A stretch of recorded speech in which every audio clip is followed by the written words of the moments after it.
After an overnight train ride from Aswan, we arrived in Luxor and checked into a beautiful resort right along the Nile River.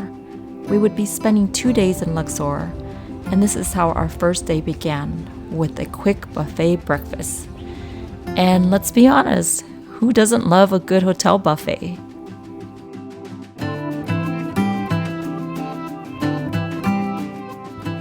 Visiting Egypt in January turned out to be ideal. The days were pleasantly warm while the evenings cooled down enough to be comfortable, instead of us battling the intense desert heat that Egypt is known for.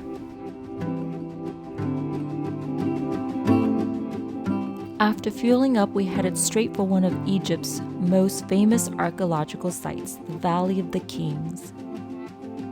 For nearly 500 years, this hidden valley served as the burial place for Egypt's most powerful pharaohs.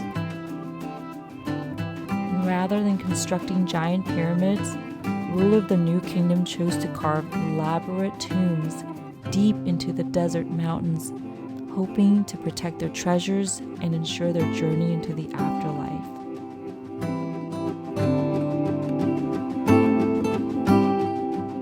Walls were covered with colorful hieroglyphics and remarkably preserved artwork. Vibrant blues, reds, yellows, and golds still decorate the stone after more than 3,000 years. What's fascinating things about Egypt is how differently the pharaohs chose to approach the idea of the afterlife over time. Like before visiting Luxor, most people picture Egypt through its pyramids, massive stone structures rising out of the desert, like the Great Pyramids of Giza, built to last forever above ground as eternal symbols of power. But in Luxor, that story shifts completely. Every corridor seemed to tell a story of gods, kings, and the ancient Egyptian vision of life after death.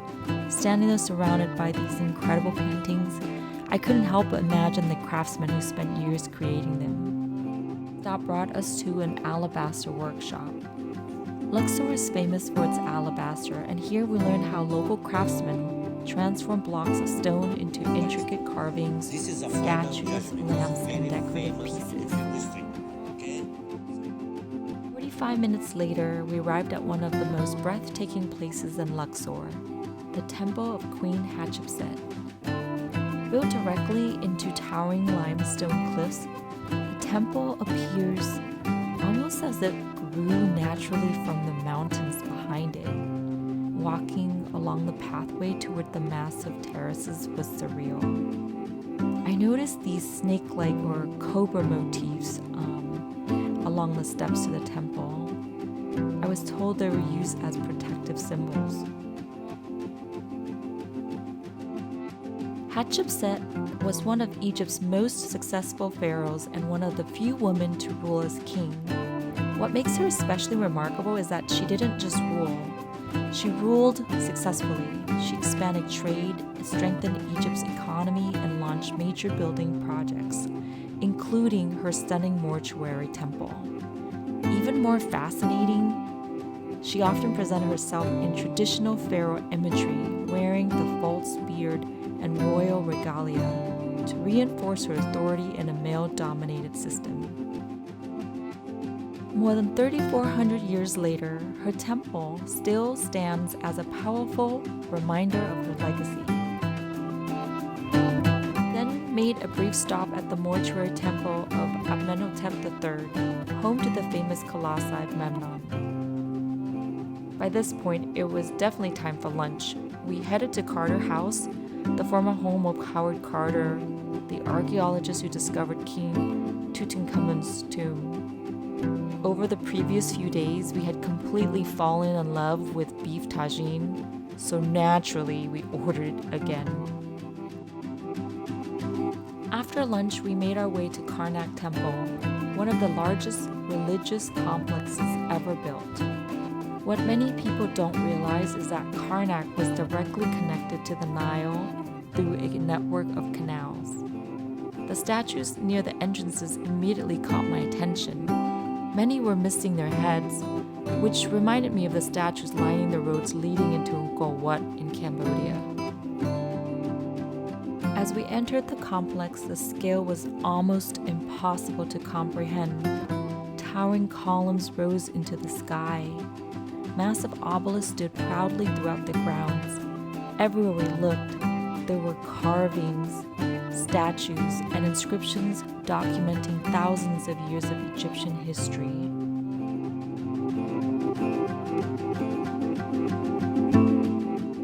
The Great Hypostyle Hall was perhaps the most impressive part of Karnak.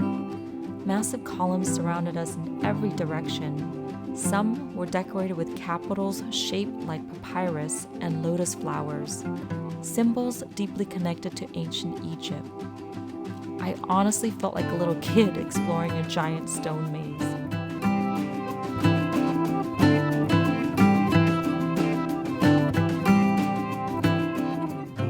One of Karnak's most fascinating features is the sacred lake.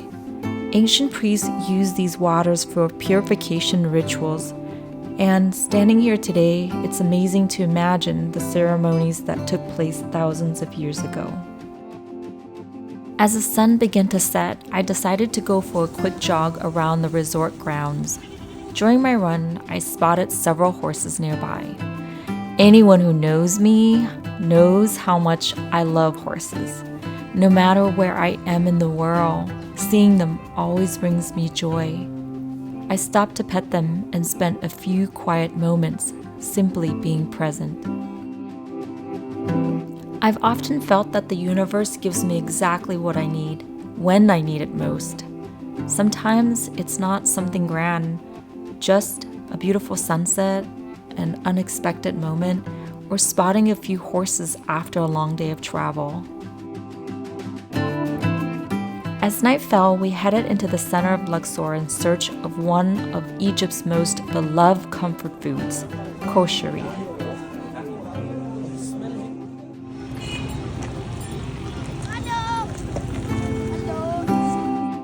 The streets were buzzing with life. Horse-drawn carriages shared the roads with cars, bicycles, motorcycles, and pedestrians, all somehow moving together in organized chaos.